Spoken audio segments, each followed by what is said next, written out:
Well guys, India versus Bangladesh के मुकाबले में और टीम इंडिया की जीत हुई है, उसी के बीच में एक छोटा सा आगाज होता है। क्या मान लिया जाए ऋषभ पंत का सिलेक्शन हो गया है प्लेइंग 11 के लिए, एकदम बिल्कुल पूरी तरह से कंफर्म हो गया है। क्या मान लिया जाए संजू सैमसन का पत्ता as a wicket keeper team India playing 11 में बिल्कुल पूरी तरह से कट चुका है।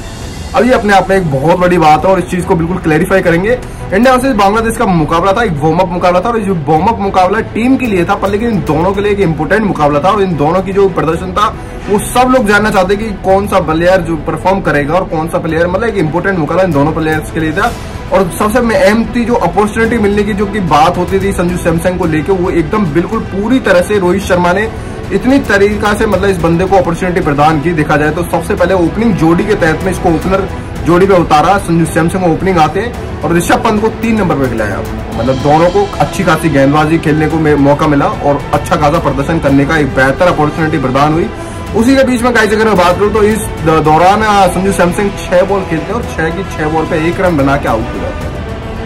उस तरह से सब लोगों को साफ हो गया कि यार संजू सैमसन के जिस हिसाब से प्रदर्शन आया उस हिसाब से तो टीम इंडिया से इनका पत्ता साफ होना तय है और ये अगले नेक्स्ट मुकाबले में मेरे हिसाब से बेंच पे आपको बैठे हुए नजर आ सकते हैं। और इसी के बाद अगर मैं बात करूं तो ऋषभ पंत की बारी आती है। ऋषभ पंत ने मतलब जिस हिसाब से प्रदर्शन किया वो लाजवाब है और सब लोगों की नजरें ऋषभ पंत पर थी। ऋषभ पंत ने जैसे जैसे मतलब आईपीएल में कमबैक किया, ऋषभ पंत ने 18 महीने के बाद में इंजरी से जूझते हुए इस बंदे ने क्रिकेट को मतलब जिस हिसाब से एंजॉय किया और जिस हिसाब से इसने फॉर्म में वापस आया और जिस हिसाब से इसने वर्ल्ड कप के एक वार्म अप मुकाबले में अपनी जगह पक्की की और मतलब सब लोगों का जो मानना है वो पूरी तरह से कंफर्म हो गया कि संजू सैमसन और ऋषभ पंत में से दोनों में से कोई बेहतर अगर कोई बल्लेबाज है, wicket keeper as a wicket keeper कोई बेहतर बल्लेबाज है तो वो ऋषभ पंत का नाम आता है। ऋषभ पंत का पूरी तरह से कंफर्म होना ये तय हो गया प्लेइंग 11 में। और दूसरी तरफ संजू सैमसन जो जिस हिसाब से अपनी पोजीशन से जूझते हुए आ रहे थे लास्ट मुकाबले में, अगर गाइस में बात करूं तो सेमीफाइनल मुकाबला था आईपीएल में और उसके तहत जब से इनको मतलब अपॉर्चुनिटी मिली है बैक टू बैक, इसे पूरी तरह से फ्लॉप ही रहे। उसके बाद एक मतलब सुनहरा अवसर मिलता है, ये कभी कभी मिलता है देखा जाए तो, क्योंकि जिस हिसाब से इनके लिए जस्टिस किया था संजू सैमसन और युजवेंद्र चहल के लिए, तो इनको दोनों को अपॉर्चुनिटी मिली है। अभी युजवेंद्र चहल का देखना चमकना अभी बाकी है और देखना पड़ेगा वो किस लेवल पे मतलब गेंदबाजी करते हैं। पर लेकिन यहाँ पे संजू सैमसन को एक बेहतर गोल्डन चांस मिला था एज ए ओपनरशिप। अगर इस तरह से अगर मान लो वो रन बनाते तो नेक्स्ट मुकाबले में भी उनको हो सकता है कि वो बेहतर कमबैक करते और कहीं ना कहीं उनको ओपनिंग जोड़ी के लिए दोबारा से उतारा जा सकता था।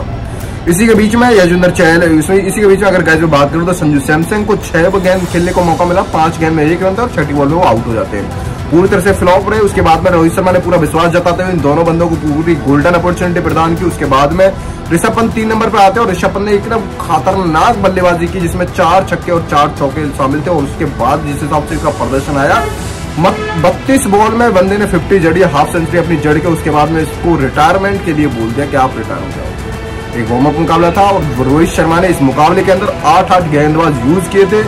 और यहाँ पे अगर देखा जाए तो ऋषभ पंत का जो कि सिलेक्शन था एज ए विकेट कीपर वो पूरी तरह से कंफर्म हो गया है और ऋषभ पंत के आगे भी नेक्स्ट मुकाबले जितने भी होने वाले हैं उसमें खेलने के चांसेस बहुत ज्यादा बढ़ गए और आने वाले मुकाबले जो संजू सैमसन के लिए वो कहीं ना कहीं आपको बेंच पे बैठे हुए नजर आ सकते हैं। इसी के बेस के आधार पर गाइस मैं बता दूं तो भाई पूरी तरह से वर्ल्ड कप की तैयारियां चल रही है जोरों शोरों पर। पहला वार्म अप मुकाबला इंडिया टीम ने जीत लिया बांग्लादेश के अगेंस्ट में और काफी इजी तरीके से चेस किया, जिसमें विन किया, जिसमें देखा जाए तो 60 रन से ये मुकाबला अपने नाम किया और जिसमें अपॉर्चुनिटी मिल गई है, जिसमें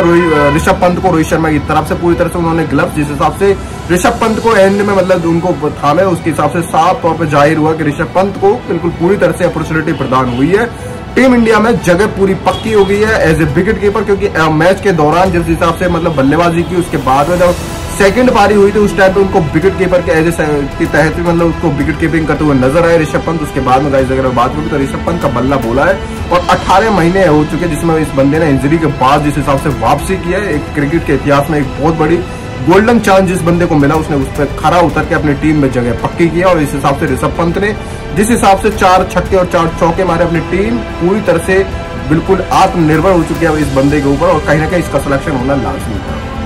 मैं मिलता हूँ आपको नेक्स्ट वीडियो में, तब तक